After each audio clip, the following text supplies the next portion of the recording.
He's talked about sort of sensing in the spring that there was more player leadership, I guess, and that he sort of made it sound like he found that he fit well into that role. Is that something you've seen too, where guys gravitate toward him or listen to what he has to say? Yeah, I think they all kind of gravitated toward him because he took a step forward.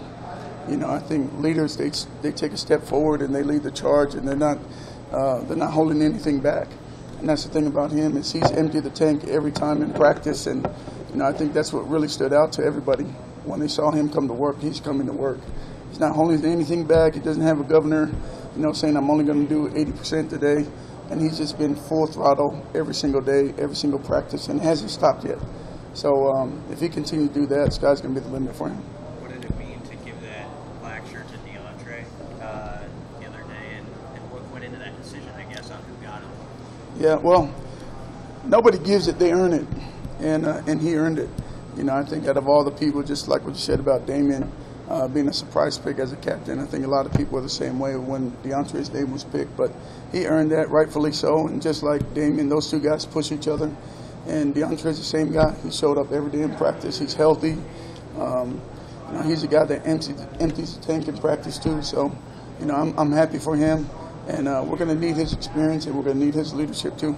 How much does the rotation game come into play? It would naturally, but you know, it's going to be hot early in the season. On Saturday. All the guys are going to play. You know, I have about 5, 6 guys that I feel really, really comfortable with, and they're doing a really good job in practice right now. And we're going to have to roll them, keep them fresh, and then as we get closer to the fourth quarter and see who's hot, and those guys will play. Damian Daniels said yesterday, going up against the O-line, that it was night and day different from last year to this year. Just from your perspective, what have you seen from the offensive line? Very aggressive. You know, Ethan Piper, Cam Jurgens, those guys are very aggressive at the point of attack. You know, our guys are not winning as easily as they used to. And, you know, credit to those guys and Coach Austin for coming every day and helping us get better. We talk about iron sharpens iron. And, you know, you got guys like Sickerman. He's done a great job. He's winning a lot of his one-on-ones and pass rush. And, you know, even on the outside of the tackles, Brett Banks is doing a good job. Ben Hart's doing a really good job. And, you know, I'm looking forward to see those guys play. If those guys play and they stay on the field a very, very long time, that's good for me. I'd rather sit back and watch those guys play all day long, eat up the clock, score some points, get the ball back. That's hopefully the formula for us this weekend. Illinois has a decent crew of returning O-linemen. Can you get a lot from going back and watching their technique or watching last year's game? Do you do that? Yeah, we spend a lot of time watching them. They got a veteran group. 4 of those guys have started at some point throughout the season. They have really good running backs in Chase Brown, and you know, we got to do a really good job containing those guys. They've done a good job against us in the run game, and that's going to be the challenge for us to make sure that we contain those running backs. They got 2 really good running backs. They got a veteran quarterback. So the challenge is there. We're excited for it. Is that one game, guys? They have to watch it back, but maybe you didn't want to watch back from last year. How did guys respond to watching that one back? You know, I think as a man, if you want to grow and get better, you got to be able to face the music. If it's good, it's good. If it's bad, it's bad. We got to learn from it and move on. We're not going to try to live in it, but we're going to learn from it and move on. So we watch the tape. We watch, you know, how we can get better. We watch them, the Illinois offensive line, and see how they are personally. And then, you know, obviously we got to study, you know, Appalachian State. That's where the offensive coordinator came from. So just trying to put all that together, just to be prepared so we have a chance to go out and be successful on Saturday. You mentioned the value of the experience on the Illinois offensive line. What is the challenge associated with your guys going up against those dudes who have been around the block and seen a lot of your guys before? Yeah, you know, that's a good point, too, because our guys are pretty familiar now. You know, this is my 3rd season playing against Illinois, and the same guys are there. Kramer, the center there, very athletic. Reminds me a little bit of Cam Jurgens. That's really quick, can get on the edges, and you know, they're going to really try to get to the edges on us and try to stretch us a lot, and we got to do a great job of, you know, having great gap integrity and trying to make sure that those running backs don't get outside.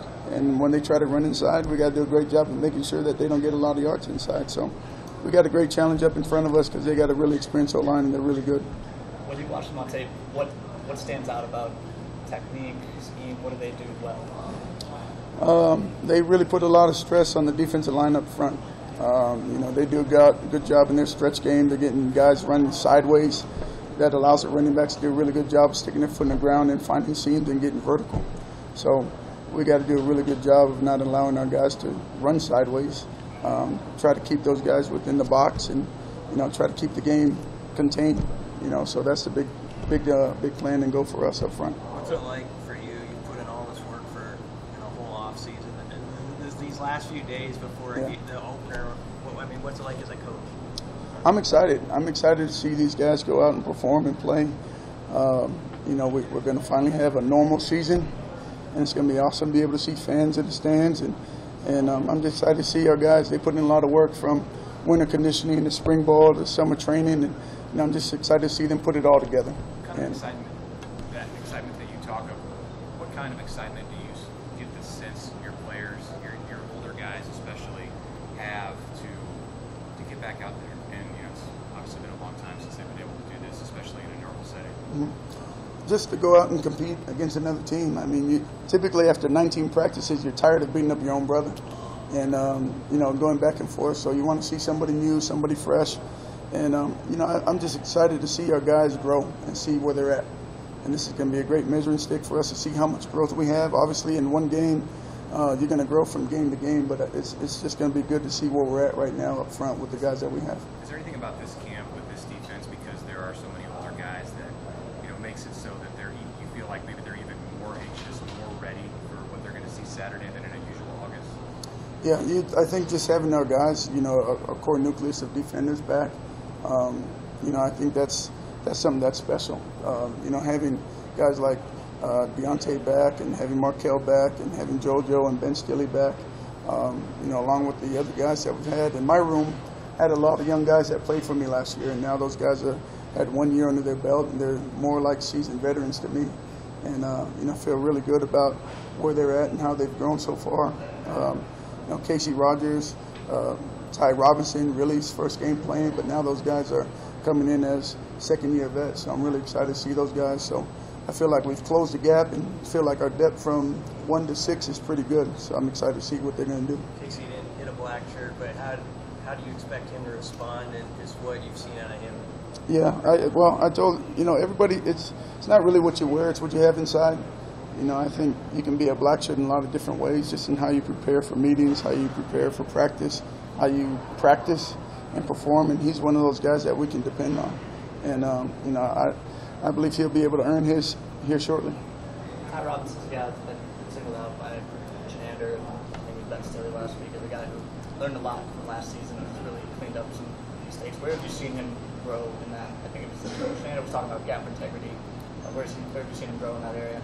Just in his fundamental technique, got a lot better. The game slowed down a lot for him because he's understanding what's happening in front of him and how he can react to that.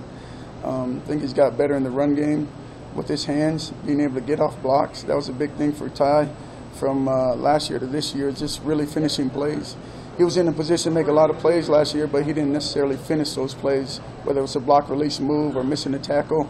But now he's grown so much and improved in that area. So when he's in position now, I expect him to finish those plays. So that's a big thing for him and really for our group all across the board. Each guy has his own sort of path developmentally, but with a kid that's as big naturally as Damian is there some trial and error involved in finding sort of exactly what works best for him? Because it seems like he's got his body in a place now where he feels really good about it. Yeah, I think for him it's just getting himself in shape, and that's really helped him play in our nickel defense when we're going to 4-down defense. He's a guy that I thought, initially can only play in 3-down spacing. He can only play when gap scheme teams, but now with all the zone schemes, he's got himself athletic enough where he can play that too now, which is good for his game. He's improved in that area. So that's why he's earned the right to play some of our 4-down defense, and I feel comfortable with him out there. How good do you think Ty can be this year? I think Ty can be really good. I think before it's over, it's really up to him how he wants to continue to improve and get better, but he's got all the tools. Ty can be a really good player. I think Casey Rogers can be a really good player. Nash Upmaker has made huge strides in the last couple weeks in camp, and he's a guy that I feel really comfortable if I throw him in the game. he's going to be able to make some plays for us. You know, I've thrown him in against our one offense, and he's been able to make plays time and time again. So I feel really, really comfortable of letting him go play.